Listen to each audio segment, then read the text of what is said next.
darles la bienvenida a este diálogo Conecta sobre los aliados que sostienen el chavismo, afinidad u oportunismo con ustedes, Indira Suero. Recordarles que este evento se realiza en alianza con el International Center for Journalists, Freedom House y la Alianza Rebelde Investiga. También decirles que en esta ocasión contamos con la presencia de María Alejandra Aristeguieta de Álvarez, quien es internacionalista, egresada de la UCB en Caracas y en 2019 fue designada embajadora y representante de Venezuela ante la Confederación Suiza y la ONU en Ginebra. También tenemos a Lisette Bon, quien es periodista con amplia experiencia en medios impresos y digitales en Venezuela y también es miembro de Conectas Hub. Tenemos también a Cristi Rangel, quien es doctora en economía, especialista en hacienda pública, federalismo fiscal, transparencia fiscal y lucha contra la corrupción. También es becaria del programa Fulbright del Departamento de Estados Unidos de América como investigadora en George Mason University. Destacar que este encuentro se realiza ante las revelaciones de la investigación con padres ideológicos del chavismo, un parentesco hasta que se rompa el negocio. Lisette Bon estuvo también a cargo de esa investigación y también decirles al público que pueden escribir sus preguntas en el chat y más adelante sacaremos un espacio para que los expertos, pues estas expertas puedan responderlas. Y de inmediato vamos a empezar con la primera pregunta, en esta ocasión a Lisette Bon. Lisette, ¿podrías decirme quiénes son los aliados internacionales que respaldan a Venezuela y qué tan afines son ideológicamente al gobierno chavista? Bueno, gracias Indira y a toda la audiencia, a todos los que se han incorporado para escuchar, bueno, participar en este foro. Nosotros cuando nos propusimos hacer este trabajo, empezamos a revisar, bueno, quiénes son estos países que se han aliado o que han fortalecido pues sus alianzas con Venezuela en los últimos años. Encontramos que son países, bueno, estamos hablando de países que están a mucha distancia de Venezuela, en Asia. Por ejemplo, bueno, el caso de Rusia, China, Turquía, Bielorrusia, Corea del Norte, Irán y también, bueno, sí, estos como básicamente los principales, ¿no? Y son, bueno, unos socios como muy particulares que además salen, pues, de todo lo que es el ámbito de toda la región y ya no entran dentro de las relaciones comerciales, por ejemplo, que tenía con países como Estados Unidos, ¿no? Y nos llamó mucho la atención y quisimos, bueno, investigar qué es lo que estaba pasando aquí detrás, por qué este tipo de alianzas tan llamativas. Y bueno, encontramos que tienen muchos puntos en común. Bueno, primero una adversión, un odio hacia Estados Unidos. Todos enarbolan la bandera del antiimperialismo. Pero aparte de eso, son países que están en los primeros lugares de los países con mayor corrupción del mundo, ¿no? Según los índices de transparencia internacional. Pero aparte de eso también salen reprobados en todo lo que son los indicadores de la democracia. Entonces, estos países, bueno, en apariencia son alianzas ideológicas. Si revisamos pues el discurso de Chávez desde un comienzo, vemos que son relaciones que se empezaron a establecer bajo el mandato de Chávez y en apariencia pues formaban parte pues de esas expectativas grandilocuentes y magnánimas, ¿no? de la unión de los pueblos para hacerle frente al imperialismo que quería pues acabar con estos pueblos. Pero iba mucho más allá y eso fue lo que también encontramos, que hay una activa, un intercambio comercial muy activo entre estos países que ha venido además a paliar todo el tema de la escasez y las sanciones en Venezuela. María Alejandra, vemos cómo Lisette ha descrito básicamente a estos socios o aliados internacionales. ¿Cómo consideras tú que cambió la llegada al poder de Nicolás Maduro esas relaciones que se tenían con los aliados internacionales? Yo creo fundamentalmente que se profundizó. Déjame aprovechar para dar las gracias a Conectas por esta invitación a este foro y decir además que con Conecta fueron mis primeros pininos en derechos humanos. El primer foro que yo atendí en derechos humanos fue justamente aquí en Ginebra, un evento paralelo auspiciado por Conectas y la sociedad civil venezolana. Y me siento de verdad como que estoy llevando, o sea, estoy cerrando un círculo que se inició hace tantos años. Yo creo que lo fundamental aquí, regresando a tu pregunta, es que tengamos un poco la visión, una visión más de conjunto. De las lluvias del pasado son estos lodos. No podemos olvidar cómo nos comportábamos como país, como política exterior, cómo era la política exterior venezolana antes del chavismo. Nosotros pertenecíamos y éramos muy activos en el movimiento de los países no alineados. Y por no alineados se entendía que no estábamos ni alineados en medio de la Guerra Fría, pues no estábamos alineados ni a Estados Unidos ni a la Unión Soviética. Y teníamos una perspectiva, una forma de ver el mundo bastante desarrollista, bastante dentro del concepto de diálogo norte-sur, dentro del desarrollo del sur-sur. Y este enfoque de vida, esta forma de ver el mundo, también se traducía, por supuesto, en las relaciones internacionales, en foros como la ONU, donde se apoyaba, se impulsaban países que formaran parte de este grupo, del movimiento de no alineados, o del movimiento del grupo de los 77, o del grupo de los 15, todos eran grupos derivados de alguna manera que tenían una ideología más o menos parecida, pero que también tenían una ideología muy cercana al socialismo. Entonces, por eso lo quería poner sobre el tapete, porque tenemos que ver de dónde venimos y por qué estamos llegando aquí. ¿Se profundizó? Sí, efectivamente se profundizó y además se afianzó. Se identificaron socios que antes no existían. Dentro de ese contexto más amplio anterior, teníamos, por supuesto, habían una cantidad de bemoles. Venezuela funcionaba muy en relación con el país, con América Latina y el Caribe. O sea, su espacio natural de acción era este, y no este otro que acaba de describir Lisette, tan lejano. También, por supuesto, éramos grandes promotores de la democracia con los países en dictadura del Cono Sur, con los países centroamericanos. Nos apoyábamos con Estados Unidos en entrenamiento militar, con Alemania en entrenamiento militar. Entonces, sí ha habido una gran variación, o sea, esto para poner un poco las cosas en perspectiva y en la balanza, sí ha habido una gran variación. Ahora Cuba es el rector de la política exterior venezolana y por supuesto está muy cercano a Irán, a China, a Rusia, a todas estas autocracias que lo que hacen fundamentalmente es más que desafiar a Estados Unidos, que también lo hacía el grupo, lo ha hecho siempre el grupo de los no alineados o cualquiera de estos países, de estos grupos de países en desarrollo, crean unas alianzas estratégicas mucho más sólidas y mucho más fuertes. Cristi, ahora que María Alejandra dice que es necesario saber de dónde venimos y hacia dónde vamos, vemos que, por ejemplo, a pesar de las sanciones económicas que impuso el gobierno de Estados Unidos y que prohíben negociar con Venezuela, el país todavía sigue en pie. Entonces, me pregunto, ¿cuáles son esas claves del sostenimiento del comercio en Venezuela? Sí, muchas gracias, Indira. Un saludo para todos los asistentes y también a mis compañeras panelistas con las cuales es un gran gusto compartir el día de hoy. Y bueno, aquí haciendo el esfuerzo por sustituir a mi gran y admirado colega Omar Zambrano en la mañana de hoy. Antes de avanzar en esta pregunta que nos haces ahora, Indira, quisiera comentar que es preciso identificar dos momentos que, si bien, como lo comentaba María Alejandra, teníamos una historia previa al chavismo, también hay dos momentos, que es en el inicio de Chávez y después de Maduro.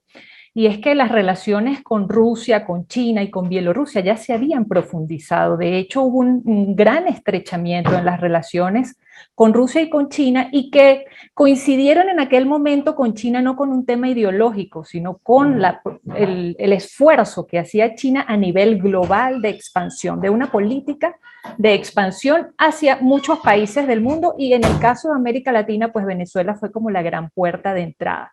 Entonces, esto venía andando mucho antes de las sanciones, igual con Rusia.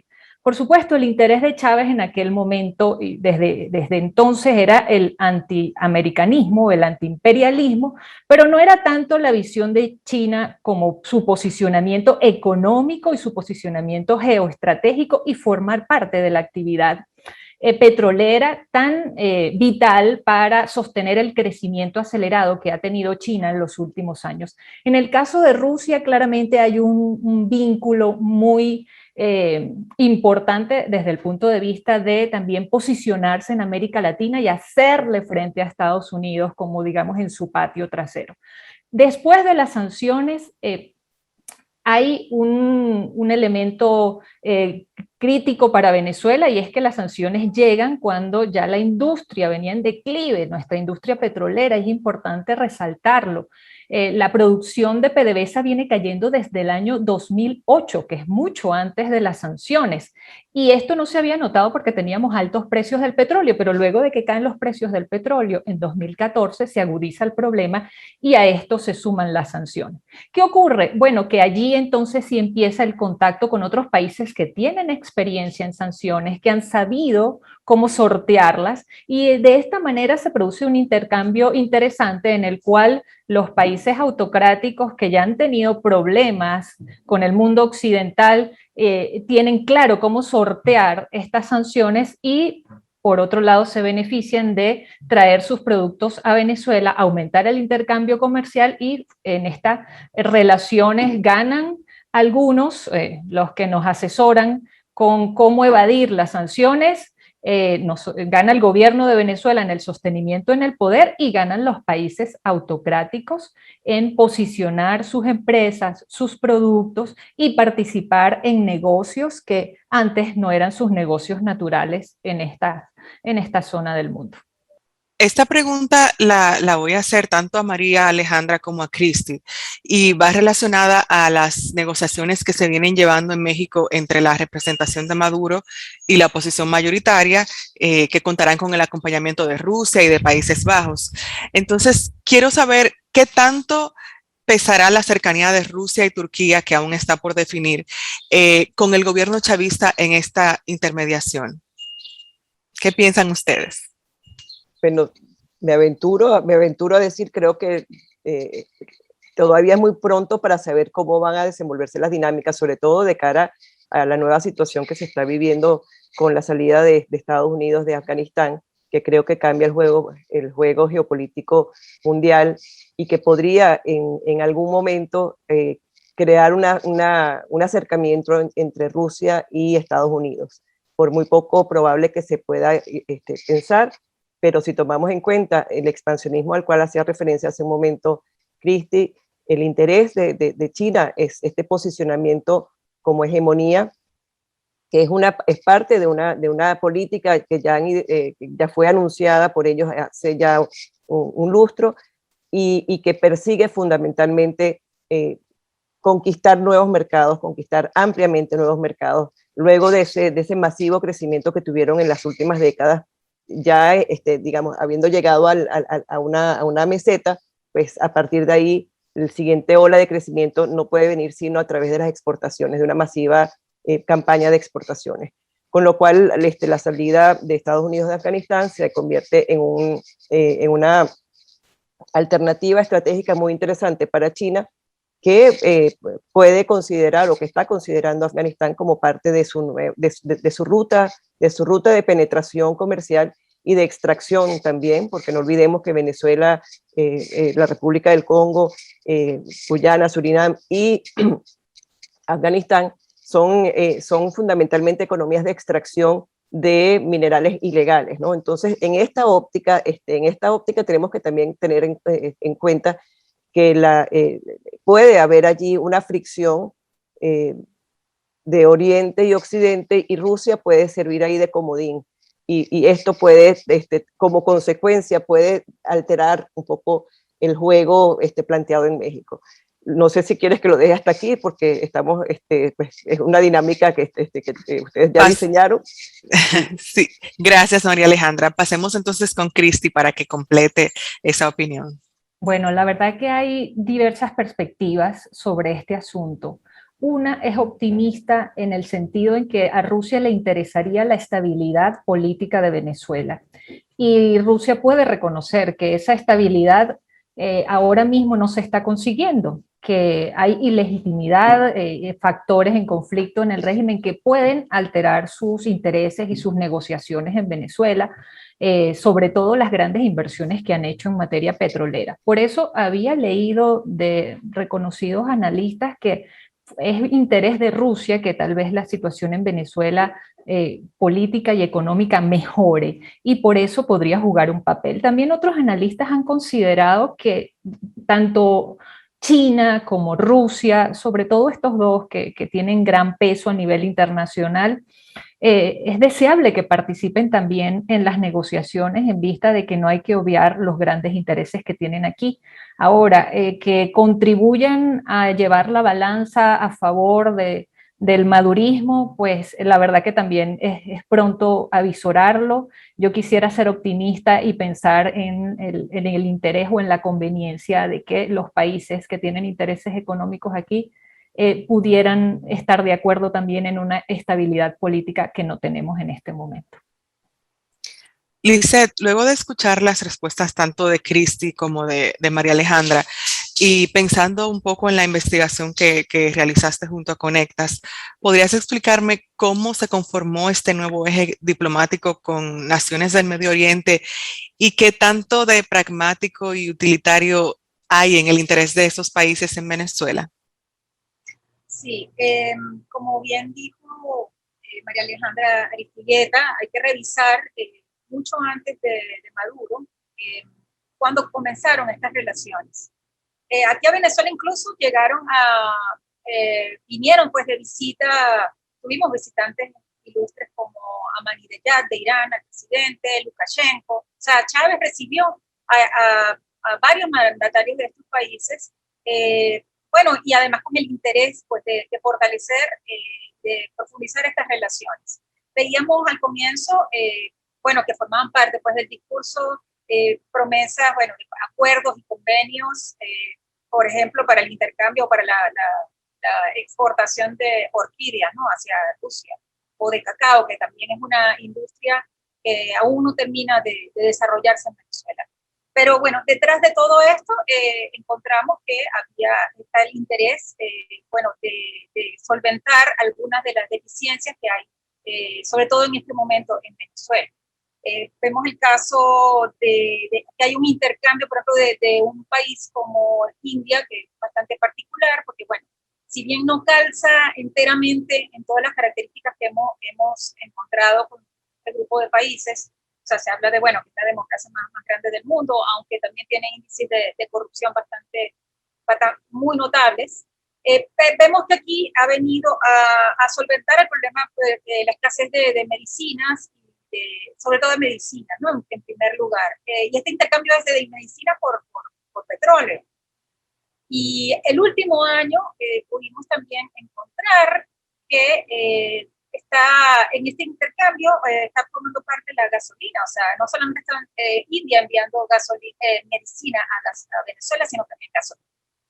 Y vemos también el caso de Irán. Al comienzo eran acuerdos o convenios de tipo agrícola o industrial, y ahora básicamente está surtiendo a Venezuela de gasolina. Y esto también es el intercambio, bueno, petróleo por gasolina, ¿no? Que antes se producía en el país. Bueno, pero aquí no hay línea de crédito, aquí no hay este tipo de estructuras, ¿no? Que formen parte bueno, de lo que es un intercambio comercial que tenga incidencia en el desarrollo del país. Aquí no se está desarrollando la industria, no se está aportando pues el desarrollo económico del país, sino solventando o resolviendo estos problemas, ¿no? de la escasez. El caso, por ejemplo, de Turquía, que es muy, muy llamativo.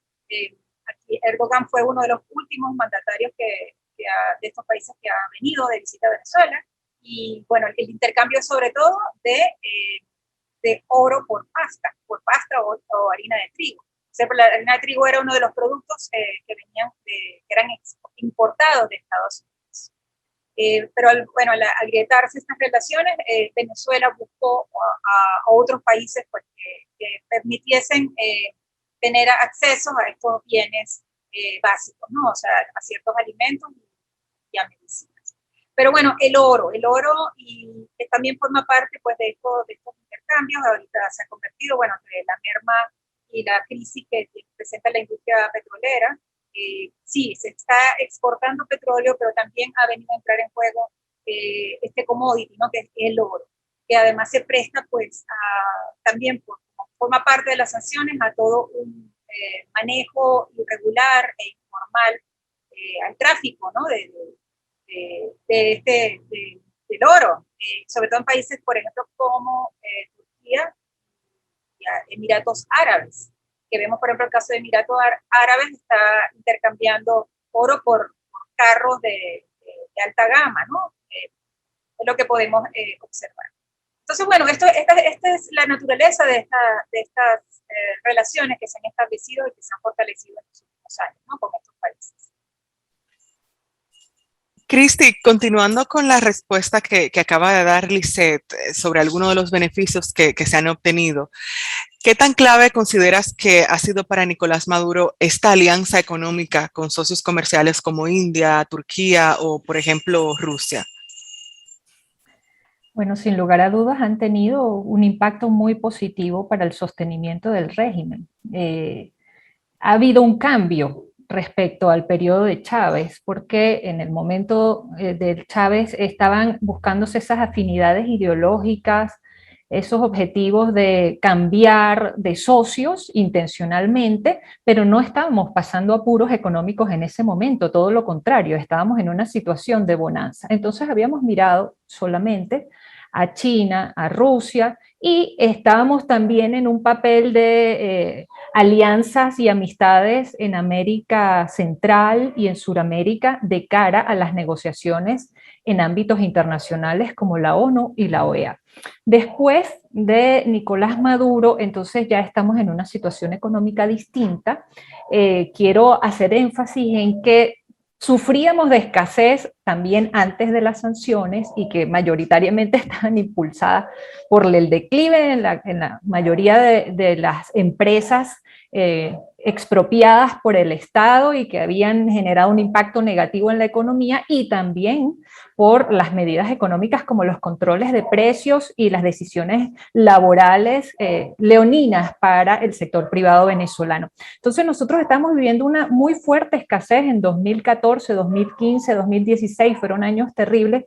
Y claro, estas alianzas con estos socios, cuando vienen las sanciones, pues digamos que ya estaban los mecanismos aceitados, ya se habían dado ciertas negociaciones y permitió pues el apoyo de países con experiencia en sanciones sortearlas.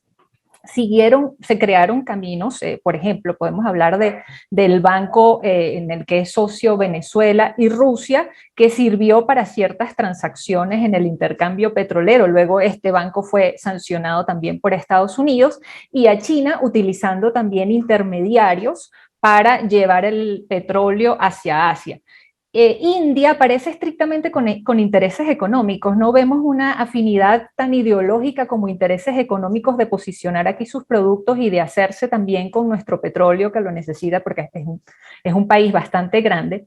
Y ya con el caso de Turquía, de Irán, vemos más afinidad ideológica, más antiamericanismo y por supuesto negocios turbios, intercambios que son intercambios de productos que no son lícitos, también actuaciones políticas de algún modo ilícitas. Entonces, en este sentido, vemos que aquí ya con Irán, con Turquía,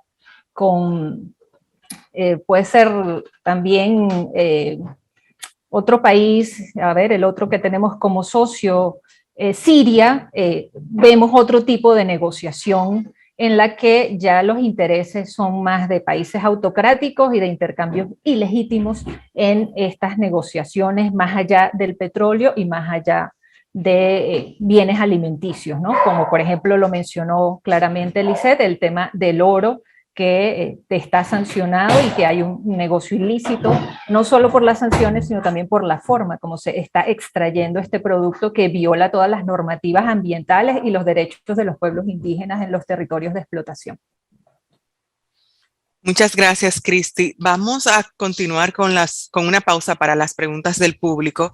Tengo algunas que recibí y veo también otras aquí en nuestro chat. Vamos a empezar con la pregunta de Abril Mejías, quien dice, ¿cómo es la relación del resto de Latinoamérica con estos chavaleados en estos momentos? Es decir, ¿cuál es la relación de Latinoamérica con estos chavaleados? Dice Abril. Vamos a ver si María Alejandra nos puede responder y Lisette, que dice que también quiere. Sí, es que precisamente que ese fue uno de los puntos que quisimos también explorar, ¿no? ¿Qué tal es la relación de estos países con el resto de Latinoamérica?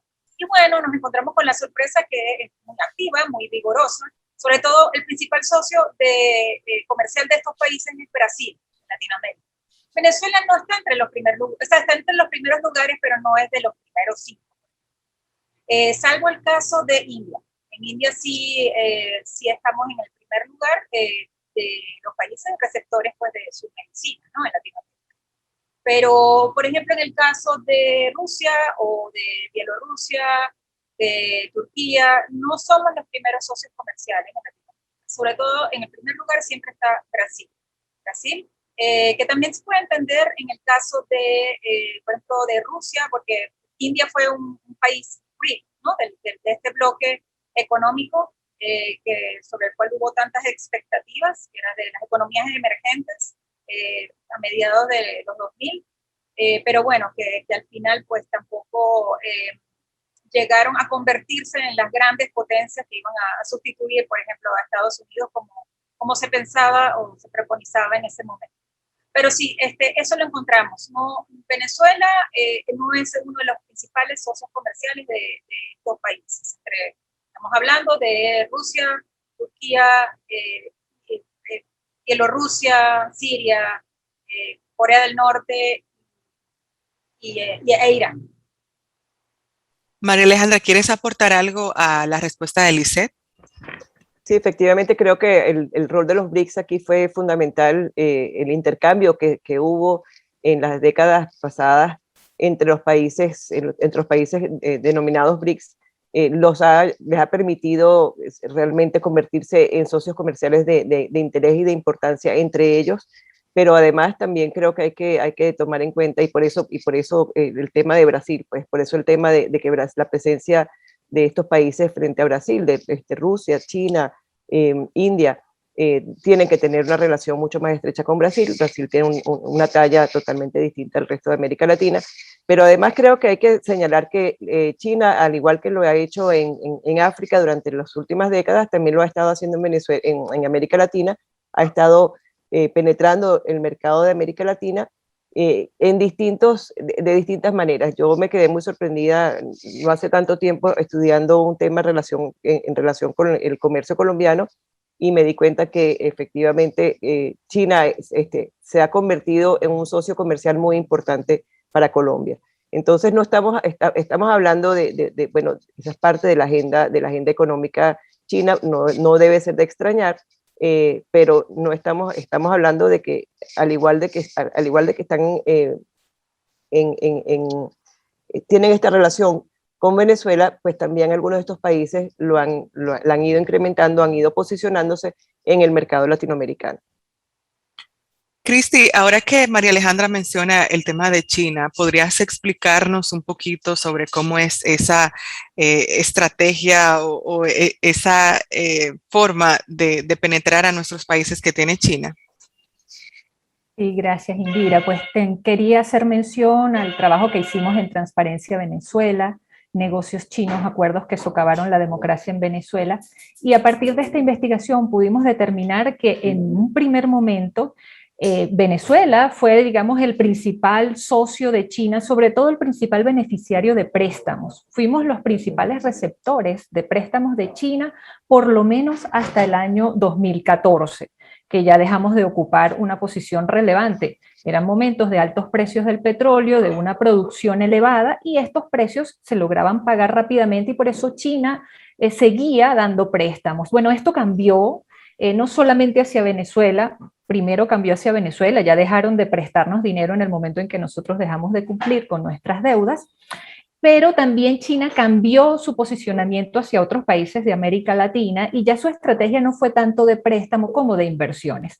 Una investigación muy reciente del Centro de Estudios sobre China y América Latina en México revela que en estos últimos 5 años las inversiones en infraestructura de China en Brasil, en Argentina, en México, en Colombia, han sido mucho más importantes que las relaciones o las inversiones de China en Venezuela. O sea que nosotros nos quedamos rezagados. Fuimos en un momento beneficiarios de grandes flujos de fondos, pero eso ya no es así.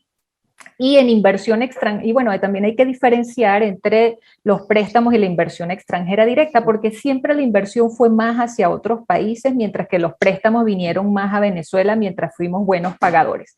Ahora mismo tenemos una gran deuda con China, por supuesto estos préstamos no fueron gratuitos, además de comprometer los pagos con envíos de petróleo. China impuso unas condiciones como el apoyo político, el reconocimiento de una sola China, de eliminar relaciones con Taiwán, mantener los contratos y todas las relaciones en total confidencialidad o secreto, garantizar la presencia de empresas de China en Venezuela, y así estas condiciones fueron aceptadas de buena gana por Venezuela y no las vemos tan estrictamente aplicadas en otros países. Es decir, que desde el punto de vista ideológico, pues China ha negociado con distintos mandatarios en América del Sur y acá en Venezuela.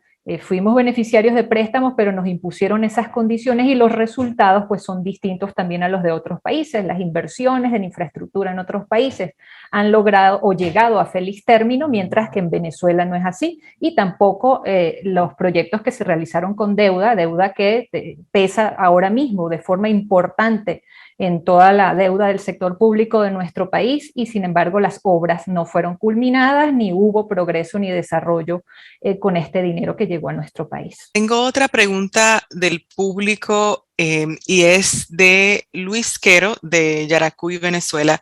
Él pregunta que por qué si en finalidad de asociados tantos organismos mundiales han tratado de hacer una transición negociable con el presidente, no se ha podido. ¿Por qué no se ha podido hacer esa transición? No sé, María Alejandra, si quisieras abundar en este tema. Por transición democrática entendemos que tenemos que realmente regresar al Estado de Derecho y a la reinstitucionalización del país. Estamos hablando de un proceso lento y largo y para el que tiene que haber reales intereses, ¿no? El interés probablemente de la oposición mayoritaria, de la oposición democrática venezolana, va en ese sentido de regresar a ese mundo de valores donde teníamos... pues estábamos sujetos al imperio de la ley y no es el caso de quienes detentan el poder. Entonces es muy difícil traerlos a la mesa de negociaciones para que iniciemos un proceso de transición hacia la democracia.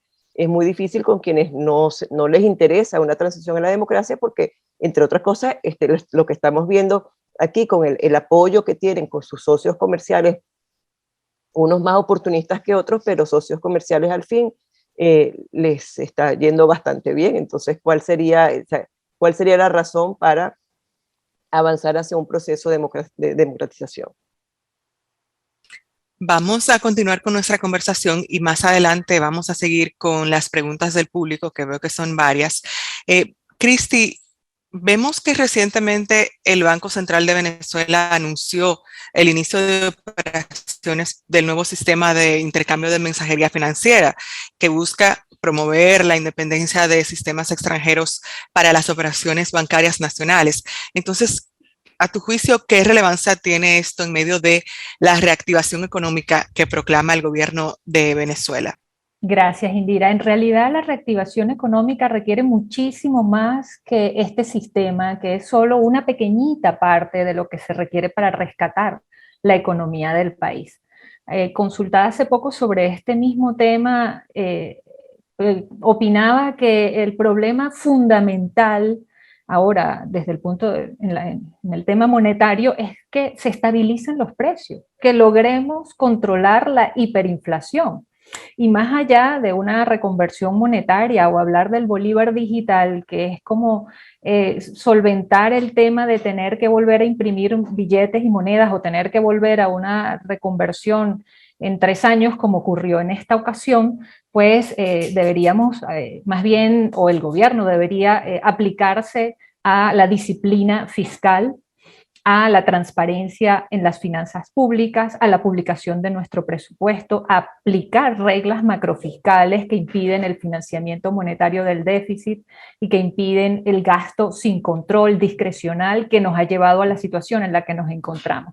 Entonces, estos esfuerzos de alguna manera creo que tienen intereses de beneficiar la actividad económica superficial, pero no va a resolver ningún problema de fondo, porque necesitamos estabilidad económica y esta estabilidad pues se logra también con que volvamos al Estado de Derecho, con que se respete la propiedad privada. Vemos que recientemente el gobierno está negociando sus empresas con el sector privado y está tratando de no ser estricto en la aplicación de los controles de precio y esto ha mejorado la economía. Sin embargo, la ley de precios justos está vigente, en cualquier momento que la desean aplicar, la aplican, y tenemos todavía un grupo de empresas que hemos reseñado en nuestro portal Vendata, de empresas propiedad del Estado, 11 empresas que son privadas y que están ocupadas arbitrariamente por el sector público. Entonces, la confianza para reactivar la economía, las condiciones no están dadas del todo. Y vemos que estas negociaciones se están dando con ciertos empresarios que son favoritos del gobierno y que tienen vínculos particulares con el gobierno, de los cuales están sacando provecho en operaciones que son opacas y que por opacas tienen inmensos riesgos de corrupción. Entonces, realmente no veo aquí una solución a la problemática y la reactivación económica venezolana, porque no estamos logrando inversiones que recuperen la infraestructura, que recuperen el ambiente de confianza que se requiere para que una economía florezca. Básicamente lo principal es que se resuelvan esos problemas de fondo, no que se quede todo por arriba, diría yo. Lisette, ¿podrías recordarnos, debido a tu investigación, si hay alguno de estos socios que tenga más prominencia que otro y a qué se debe el que tenga esa prominencia? Sí, bueno, en esta investigación que hice junto con Kitty Wolfram, mi compañera periodista de Alianza Rebelde Investiga, también quería recordar o destacar que encontramos más de 1.200 acuerdos o convenios que se han firmado a lo largo de 2 décadas. Estamos hablando de aproximadamente 173 mil millones de dólares implicados en estos acuerdos y convenios y acuerdos similares. Cristi puede hablar muy bien, ella ha hecho una investigación para Transparencia de Venezuela sobre lo que es rastrear el número y la naturaleza pues, de estos convenios, que ha sido muy difícil porque hay opacidad y también hay un acuerdo de confidencialidad, o sea que no puedes revelar los detalles pues, de estos contratos y de estos acuerdos. Pero encontramos que, China es el principal socio comercial de Venezuela y esto viene a sustituir a Estados Unidos. Y vemos que ha sido completamente inversamente proporcional, ¿no? Mientras se va alejando Venezuela de Estados Unidos, se están agrietando las relaciones, va fortaleciéndolas con China. Esto, fue así durante un buen tiempo, hasta que, empezamos a endeudarnos, o sea, Venezuela se empezó a endeudar y se empezaron también a paralizar o a poner en el congelador todos estos acuerdos. Y ahora lo que hay es el intercambio de petróleo, pero eso se rompió la línea de crédito y lo que hay es un pago de la deuda con petróleo.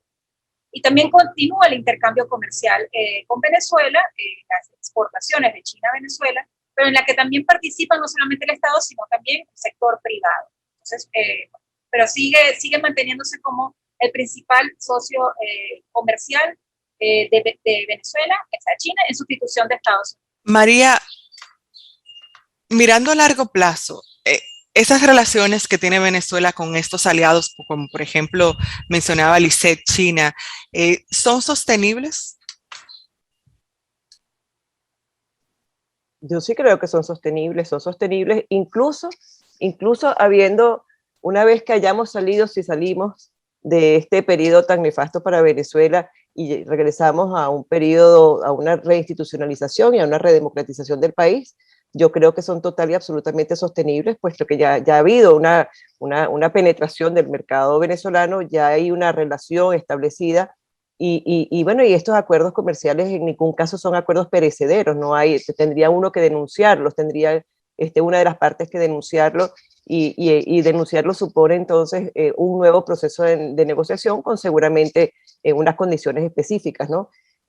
Yo no he oído, y esto hay que decirlo así con todas las letras, yo he oído algunos actores políticos asegurar o pedirme, cuando han estado aquí en Ginebra, pedirme que nos acerquemos a la delegación china para darle garantías a los chinos de que si se llegase al poder, nada de esto se quebrantaría. Entonces, no lo estoy diciendo solamente como analista, sino que lo he escuchado de primera mano.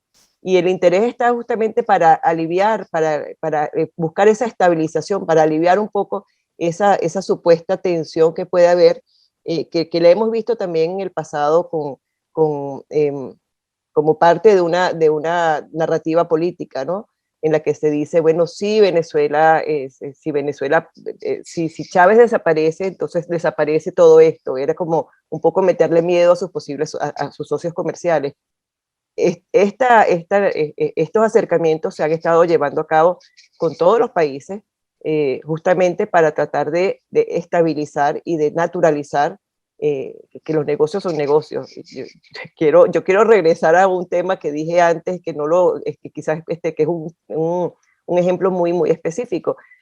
Nosotros fuimos miembros fundadores de la OPEP. La OPEP nos sirvió para profundizar o para avanzar en la defensa de nuestros intereses en el mercado petrolero mundial y para subir los precios del petróleo. O sea, nos permitió unos auges en el desarrollo muy importantes. Pero, ¿quiénes componen la OPEP? No son democracias. O sea, quienes forman parte de la OPEP son autocracias en su mayoría. Nuestros socios comerciales con los que defendimos unos precios de cartel, que son los precios de la OPEP, no eran unos socios democráticos. Entonces, a la hora de negocios y a la hora de los intereses hay una cosa que llaman, que sobre todo los brasileños les gusta mucho llamar la geometría variable, y es que uno se va a relacionar con aquel con el que uno tenga coincidencias comerciales. Por lo tanto, yo no pienso ni pienso que se vayan a acabar, ni pienso que se deberían acabar. Lo que sí es que tienen que entrar dentro de un esquema de normas y de predictibilidad que en este momento no existe. Cristi, ¿qué tipo de sistema financiero ha creado el gobierno venezolano gracias a estas alianzas y cómo influye también, esa creo que es la gran pregunta, en que el régimen se sostenga todavía?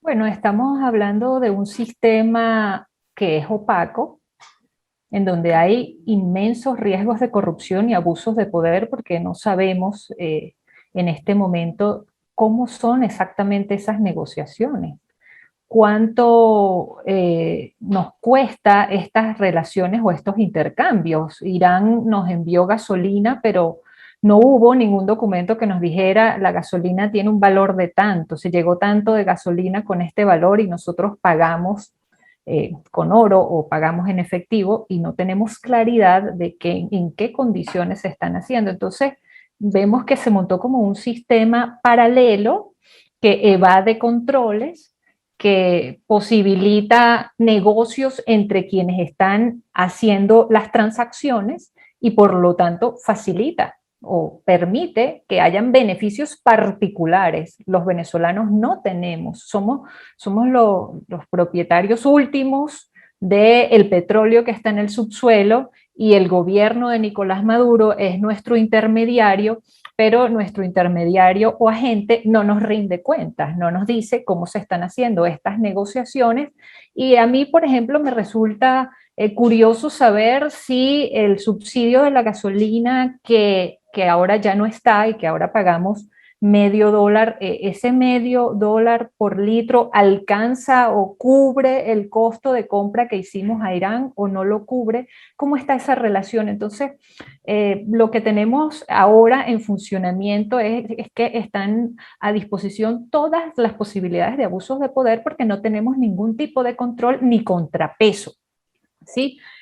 Quisiera añadir al tema de la redemocratización que lo que ocurrió desde Hugo Chávez fue un camino paulatino a justamente quitar controles, acabar con la institucionalidad que garantizaba equilibrio de poder, que garantizaba la alternancia en el poder, que garantizaba rendición de cuentas. Todo eso fue abolido durante muchos años y digamos que hubo escándalo en la academia, hubo escándalo en las organizaciones civiles, pero no hubo escándalo en el común de la gente porque había mucho dinero en la calle. Ahora que vemos o padecemos los resultados del mal gobierno, no lo podemos cambiar porque nos quitaron todas nuestras herramientas democráticas para hacer una transición en el poder y por eso nos encontramos entrampados en este momento. Entonces, el contexto que tenemos ahora paralelo de sistema de funcionamiento de la economía, pues es de beneficio solo para quienes están en el poder y los aliados de la coalición dominante. En relación a la pregunta anterior, coincido totalmente con María Alejandra. Nosotros podemos seguir teniendo relaciones con otros países, pero bajo una institucionalidad distinta, que explica por qué, por ejemplo, las obras de Odebrecht en otros países se terminaron y en Venezuela no, y por qué los negocios con China y las infraestructuras y las obras han culminado y en Venezuela no. Entonces el problema, sobre todo con el caso de China, es una situación de profunda debilidad institucional en nuestro país que nos hace daño a los venezolanos y que beneficia solo al pequeño grupo que está en la coalición dominante. Gracias, Cristi. Vamos a pasar con Lisette. Lisette, brevemente, vemos que una de las revelaciones de la investigación de compadres ideológicos del chavismo fue que aunque las restricciones aunque las restricciones llevaron a una alza de precios y a una escasez en casi todo el país en 2019, hoy los mercados están llenos de productos extranjeros gracias a estos nuevos socios comerciales. Entonces surge la pregunta de si es rentable ser un aliado ideológico. Sí, es rentable para esos países, sobre todo para sus élites, que son las que, en la misma línea que estaba comentando Rangel, son países que han también destruido sus instituciones y que, tienen en común también el enriquecimiento de sus élites mientras se empobrece el resto de la población. Mientras participan ellos en todos estos negocios, pues es rentable para estos países. Que además lo que les interesa es mantenerse en el poder, sobrevivir.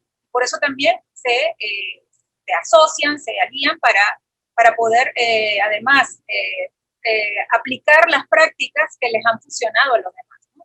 Hablo de prácticas de opacidad, de transparencia, rendición de cuentas, de contraloría, de destrucción de sus instituciones, de esas instituciones que permitirían hacer auditorías y pedir, pues, exigir la rendición de cuentas.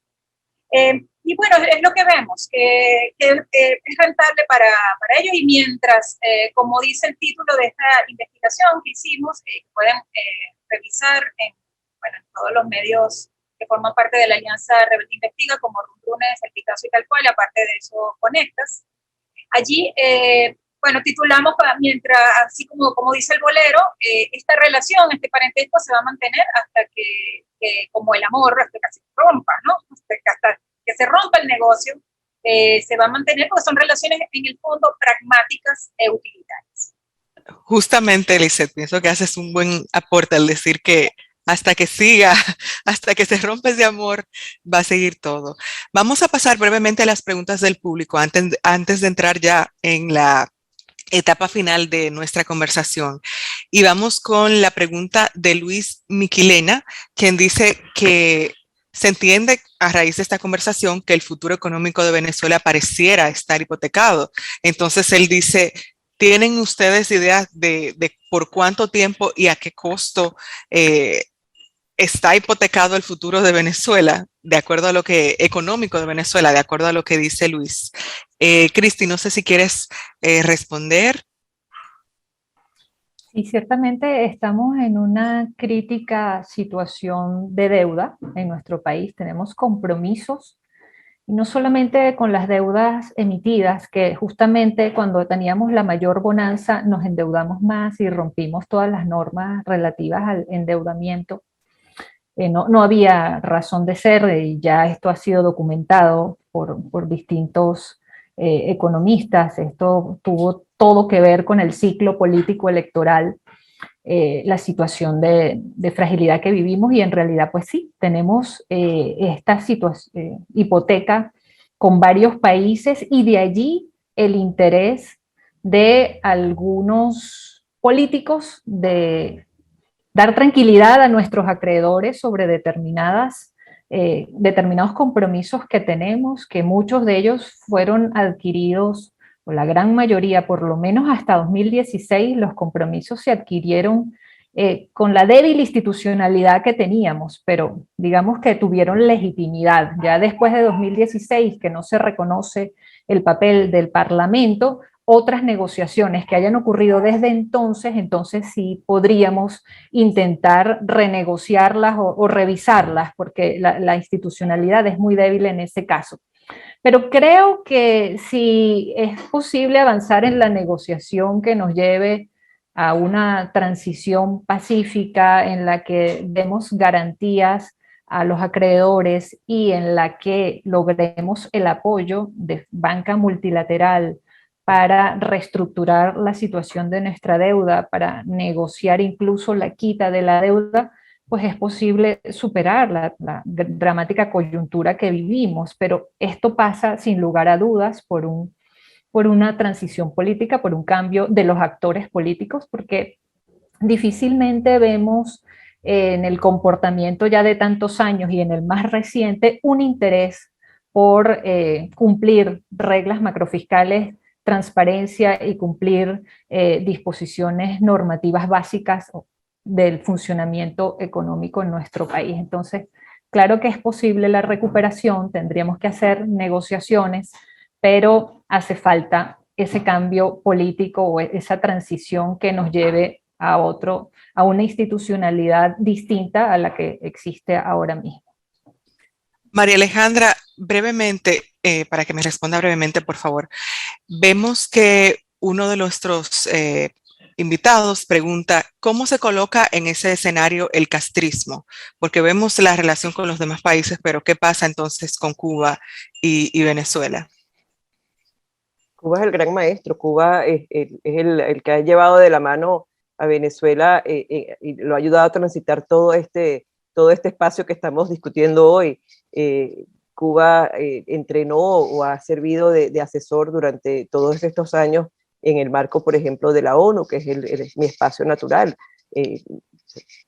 Se ve claramente cómo Cuba interviene en favor de la participación de Venezuela de una manera que sea más efectiva para sus intereses. De esta misma manera, pues Cuba tiene que haber tenido un rol fundamental en el acercamiento a estos nuevos socios comerciales, porque son en definitiva los socios comerciales que lo han ayudado a sostenerse en pie, y con los que hay digamos, esta dualidad funciona muy bien, esta dualidad comercial y política está funcionando muy bien. Yo creo que Cuba aquí es el socio político de Venezuela por excelencia en este momento. Gracias, María Alejandra, por tu respuesta. Pasamos entonces a otra pregunta que es de María Sojo, que pregunta que cómo ha sido la actuación de estos países con Venezuela en el marco de la pandemia. Lisette, si pudieras responder. Bueno, sí, no podemos olvidar que son de Rusia y China, estos socios Xavi aliados, han sido los principales proveedores de las vacunas. Estamos hablando de las vacunas anti-COVID-19. Estamos hablando, bueno, de sus principales productos, Sinopharm, en el caso de China, y de la Sputnik en el caso de Rusia. Al comienzo también de la pandemia pudimos detectar que estaban llegando pruebas, las pruebas anti-COVID, que eran sobre todo pruebas rápidas, que bueno, llegaron y fueron las primeras que se comenzaron a utilizar en el país, los primeros meses de la pandemia. Pero estas pruebas anti-COVID fueron rechazadas en muchos otros países por su baja efectividad. O sea, no eran confiables. Y bueno, fueron recibidas aquí en calidad de donaciones. Eso ocurrió al comienzo. Y bueno, y pudo ocurrir, bueno, por esta alianza comercial que existe con Venezuela. Ahora, bueno, ahora están las vacunas y bueno, ha sido también muy irregular la llegada de estos cargamentos de vacunas chinas. No tenemos, también existe muchísima poca transparencia, mucha opacidad con no solamente el cargamento, sino también la inversión que se ha hecho en la compra de estos productos, porque son las vacunas anti-COVID-19.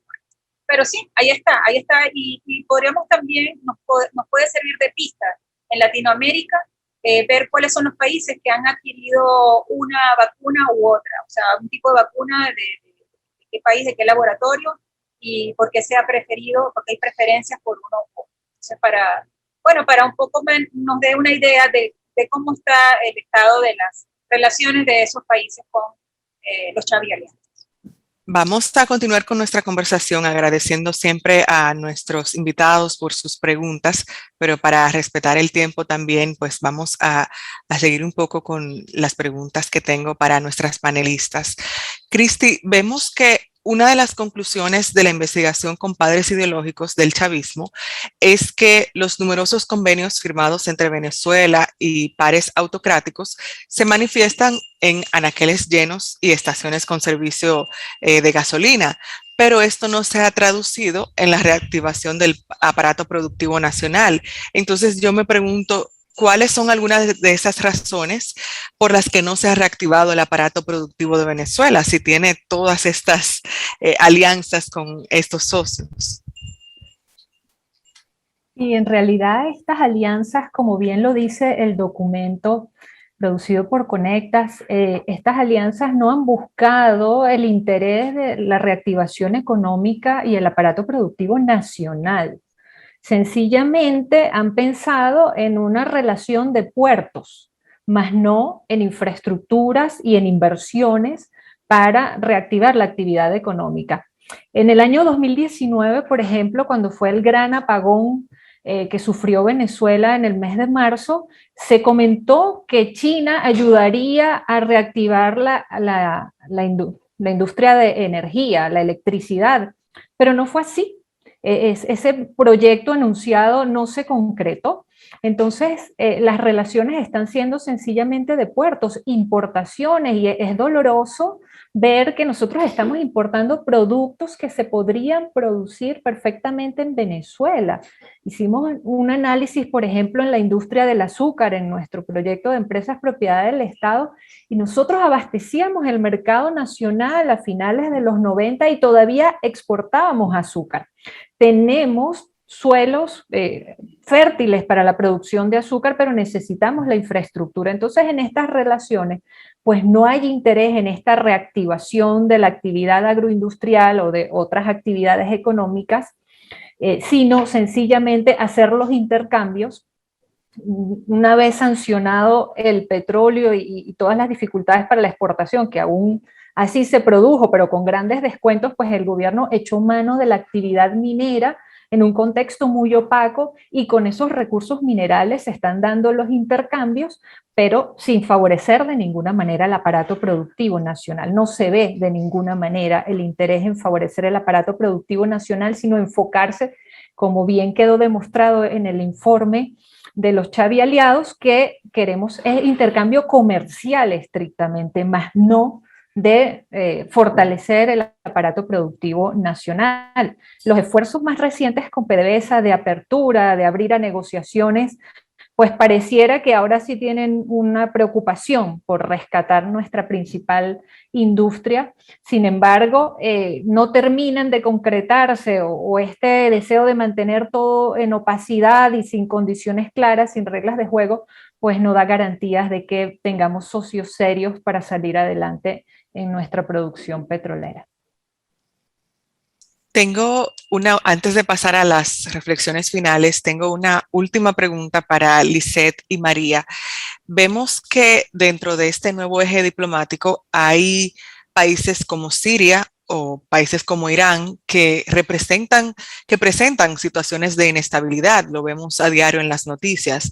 Entonces yo quisiera saber si ese factor representa una amenaza para el gobierno venezolano. Mira, en absoluto. Siria tiene 10 años en guerra. Siria es condenada permanentemente ante el Consejo de Derechos Humanos. Siria, las resoluciones son llevadas permanentemente a la Asamblea General y sin embargo, pues el régimen sirio se mantiene y se sostiene. Y cosa curiosa, además, me decían unas víctimas de derechos humanos en una oportunidad que no se veía la escasez que se veía en Venezuela, en Siria, que bien entrados en la guerra, terminar 7 años de la guerra, no se veían los niveles de desabastecimiento que se ven en Venezuela. Entonces, Siria se va a mantener allí, Irán se va a mantener allí, han vivido en esta inestabilidad durante muchos años y no hay nada que indique que esa inestabilidad vaya a cambiar o que vaya a tener algún tipo de impacto en Venezuela. Yo la verdad que no lo veo para nada. Veo más el tema de la estabilización económica, bueno, esta cosa de la reactivación económica, para regresar un segundo a la pregunta que estaba respondiendo Cristi. Yo creo que es más se intentará hacer por allí, buscar una cierta estabilidad desde el punto de vista económico, aunque no, en este momento no se esté viendo, puesto que, como bien decía ella, no hay una reactivación del aparato productivo y lo que hay fundamentalmente pues la importación de mercancías terminadas para el uso de consumidores de una élite, ni siquiera para que sean bienes intermedios que puedan ser utilizados para enriquecer o para movilizar el aparato productivo nacional. Entonces, estamos lejos de todo esto. Y si se llegase a alguna modificación, se iniciaría fundamentalmente por el lado económico y en ningún caso por el lado ideológico o político. Gracias, María Alejandra. Lisette. Sí, bueno, sin ser experta internacionalista, pienso lo mismo, no creo que vaya a incidir. Lo vemos, por ejemplo, el caso de Irán tiene sanciones económicas desde, bueno, que ventiló sus proyectos de trabajar el uranio, así que no solamente estaba sancionado, por ejemplo, por Estados Unidos, sino también por Europa. Así que, bueno, y Siria, eso, tiene 10 años en guerra y también está sancionado y no creo que incida. La verdad es que, bueno, se han mantenido allí. Al comienzo, como le contaba anteriormente, en la época de Chávez, cuando comenzó a establecer relaciones, pues sobre todo con el presidente Ahmadinejad, todos los proyectos o los acuerdos eran de carácter sobre todo agrícola e industrial, y bueno, ahora derivó en el periodo de Maduro al área, o sea, petróleo y intercambio de petróleo y gasolina. Así que esto no creo que vaya a incidir, más bien, bueno, podrían fortalecer y como digo, hay una línea así de estabilizar, quizá hay un interés por estabilizar ciertas situaciones, pero para mantener los negocios, no en la onda de volver a la democracia o de lograr una transición democrática, sino mientras no perjudique o más bien beneficie sus negocios. Gracias, Lisette. Vamos a pasar entonces a las reflexiones finales luego de esta conversación. Creo que sacamos varios puntos que son bien importantes. Empezamos con Cristi. Cristi, un minuto brevemente, ¿cuál sería la conclusión para ti más importante de esta conversación que el público debe de llevarse a sus casas? Gracias, Indira. Pues creo que es muy, muy, muy importante que todos valoremos la institucionalidad democrática y que valoremos en un país no solo una bonanza circunstancial como ocurrió en el nuestro, en el que teníamos la bonanza mientras se iba haciendo el desmontaje de todos los pesos y contrapesos, y en el mundo entero ahora mismo hay un cierto desencanto democrático, pero no, tenemos que rescatar el valor a la democracia, el valor a la institucionalidad y reglas de juego a instituciones inclusivas, tanto económicas como políticas, que permitan premiar a los gobernantes que lo hacen bien y castigarlos con el voto a los que hacen mal en un contexto en el donde sea posible la alternancia. Y que las relaciones con el resto del mundo, con respeto, comerciales, pues son válidas con cualquier país, pero esto en un contexto en el cual los ciudadanos o los intereses económicos genuinos de nuestras organizaciones y de nuestros ciudadanos estén primero que los intereses del grupo en el poder de un país con el interés en el grupo del poder de otro país, para lograr entonces la permanencia en el tiempo y generar todos los daños que se han generado, tanto en Venezuela como en otros países. Entonces, de verdad que apuesto por el rescate institucional, por la democracia y como eje transversal la transparencia, la lucha contra la corrupción. Ya que pertenezco a esta organización que lucha contra la corrupción, pues vemos cómo la corrupción es un eje, es un engranaje en todos estos vínculos y en todas estas relaciones. Primero los ciudadanos, de acuerdo a Cristi y a muchos de los que estamos aquí. María Alejandra, tu conclusión final. Mira, yo soy muchísimo menos optimista que Cristi. Yo estoy muy distópica en estos últimos tiempos, eh, pero incluso en los escenarios más negros uno tiene que mantener la esperanza y la vigilancia, entender que las cosas son procesos lentos de mediano plazo. Nosotros estamos en una cronificación de la situación de Venezuela. Hay que salir de este estado crónico en el que estamos, y eso no se va a lograr de un día para otro. Tiene que ser de manera lenta, pero con tesón, con constancia, con vigilancia, con exigencia. O sea, no hay que bajar los brazos. O sea, el mensaje final es: no debemos bajar los brazos.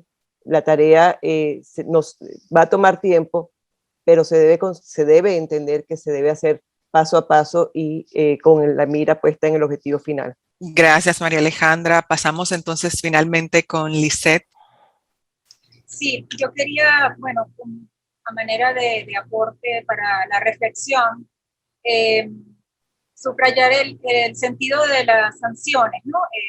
Que juegan aquí en todos estos países, Venezuela y sus aliados.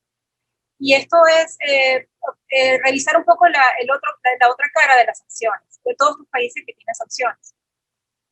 Si bien las sanciones han permitido que el gobierno de Nicolás Maduro se siente pues a negociar, que sea una de las exigencias que tiene para, o sea, el cese de las sanciones para poder continuar, o sea, porque en efecto le está afectando a algunos funcionarios y también a su gobierno. También nos lleva a pensar que pese a las sanciones, estos países han continuado y pueden resolver muchos de sus problemas aliándose y sorteando estas sanciones, evadiéndolas. Es más, también las sanciones en definitiva han promovido las actividades ilícitas, y el evadir las sanciones también mediante rutas comerciales alternas, o sea que son circuitos alternos o sistemas alternos a los tradicionales. Entonces esto también, tendríamos que reflexionar sobre el sentido de las sanciones como medida punitiva para estos países autócratas, donde los gobiernos han permanecido durante muchos años en el poder, y que además no son democráticos, son corruptos y que están enriqueciéndose las élites en perjuicio pues del colectivo de estos países. Interesantes reflexiones, tanto de Cristi como de María Alejandra y Lisette. Yo pienso que nos dejan bastante a pensar a todas las personas que estamos aquí en este panel y a quienes lo van a visualizar luego. Gracias a todos por participar en este diálogo Conecta sobre los aliados que sostienen el chavismo. En este panel contamos con la presencia de las expertas Lisette Bon, Cristi Rangel y María Alejandra Aristeguieta. Agradecemos el apoyo del International Center for Journalists, Freedom House y la Alianza Rebelde Investiga.